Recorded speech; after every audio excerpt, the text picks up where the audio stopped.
Salam damai sejahtera Bapak, Ibu, serta saudara-saudari semua. Untuk mengawali renungan tentang firman Tuhan ini, mari kita bersatu di dalam doa. Tuhan Allah Bapa di surga yang melampaui segala akal, hati, dan pikiran kami umat manusia, berfirmanlah kepada kami sebab kami bersedia untuk mendengar, dan oleh pertolongan Roh Kudus mampukan kami supaya boleh melaksanakan hidup kami ini sesuai dengan firman Tuhan yang kami dengarkan itu. Di dalam nama Tuhan Yesus kami bermohon kepadamu. Amin.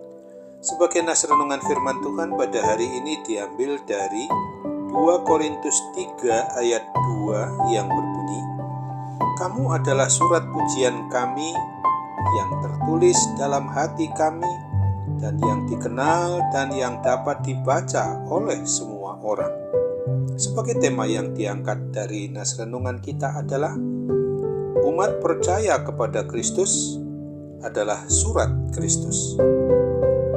Sesungguhnya perlu kita sadari bahwa tidak semua orang yang mengaku beriman percaya kepada Kristus itu mengerti bahwa sebagai umat yang hidupnya untuk menyembah, memuji, dan memuliakan nama Kristus, sesungguhnya keberadaan kita di kolong langit ini adalah menjadi dan sebagai surat-surat Kristus yang terbuka, yang bisa dilihat, bisa dibaca oleh semua orang di luar dari diri kita.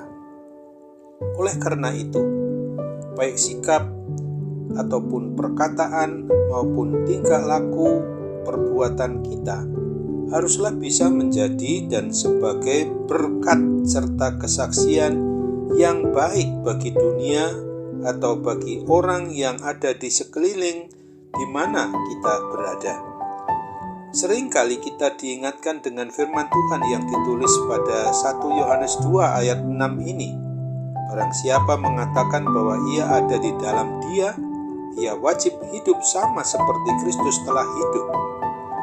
Apabila kehidupan kita umat kepunyaan Tuhan yang hidup ini sama sekali tidak mencerminkan kehidupan seperti Kristus, maka kita bisa disebut sebagai pengikut Kristus yang gagal total, sebab sasaran utama hidup umat beriman percaya kepada Tuhan Allah Bapa kita yang sudah menyatakan dirinya di dalam Kristus Yesus itu adalah menjadi dan sebagai orang atau sebagai umat yang serupa dengan Kristus.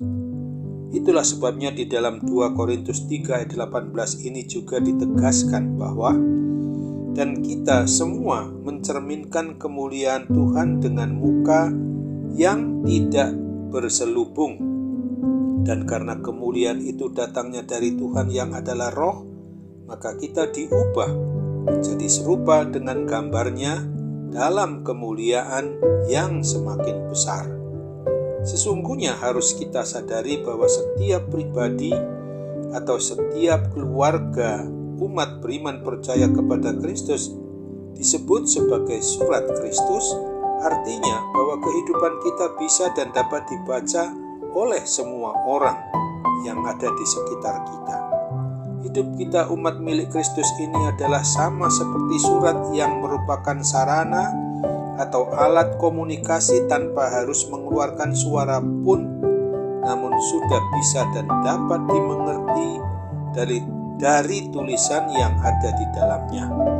Seandainya kita menerima surat yang berisi tentang hal-hal yang menyedihkan, maka kita yang membacanya pasti akan turut berempati menjadi sedih. Demikian juga sebaliknya apabila kita membaca surat yang berisikan tentang adanya berita sukacita dan kebahagiaan, maka kita pun juga akan turut merasakan kebahagiaan tersebut. Jadi, ada pengaruh bagi setiap orang yang membaca surat itu. Demikian pula seharusnya bahwa kehidupan setiap pribadi atau setiap keluarga kita, umat yang mengaku beriman percaya kepada Kristus ini, bisa dan dapat dibaca atau dilihat oleh orang lain dan dapat memberikan dampak yang positif, sehingga meskipun kita belum bersuara dalam hal memberitakan Injil Tuhan Yesus Kristus itu, namun melalui sikap, perkataan, tingkah laku, dan perbuatan kita yang pasti berbeda dari dunia, kita sedang memberitakan Injil Kristus kepada orang lain yang ada di sekitar kita.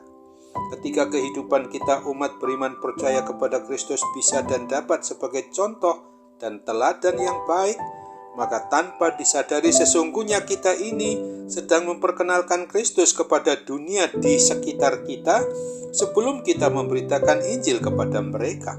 Oleh sebab itu, marilah kita sadari dan ingatlah akan posisi kita umat beriman percaya kepada Kristus sebagaimana yang dinyatakan di dalam Roma 12 ayat 2 ini.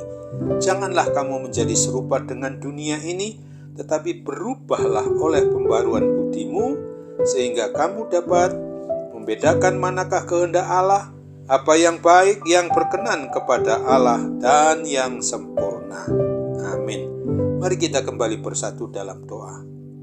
Oh Tuhan Bapa di surga, terima kasih untuk kebenaran firman-Mu yang boleh mengingatkan kami bahwa sesungguhnya kami umat milik-Mu ini yang beriman, yang percaya kepada Kristus adalah bagaikan surat Kristus yang dapat dilihat, dapat dibaca oleh semua orang yang ada di sekitar kami. Mampukan kami menjadi sarana-Mu untuk memberitakan Injil, berita sukacita, di mana setiap orang yang sungguh-sungguh sudah berada di dalam naungan cinta kasih Tuhan, yang sudah diselamatkan dari kuasa dosa dan kematian kekal itu, sesungguhnya hidup kami adalah sukacita menuju suatu kebahagiaan dan sukacita yang kekal di surga yang sudah Tuhan Yesus sediakan bagi setiap diri kami umat yang beriman percaya kepadamu. Sambut apalah harapan dan doa kami ini, dan kami serahkan seluruh pergumulan persoalan hidup kami dalam solusi, dalam jalan keluar bagi setiap permasalahan yang sedang kami hadapi itu. Hanya di dalam dan melalui Yesus Kristus yang adalah Tuhan dan Juru Selamat kami umat manusia, kami mau bersembah sujud, memohon jadilah kehendak-Mu Bapa. Amin.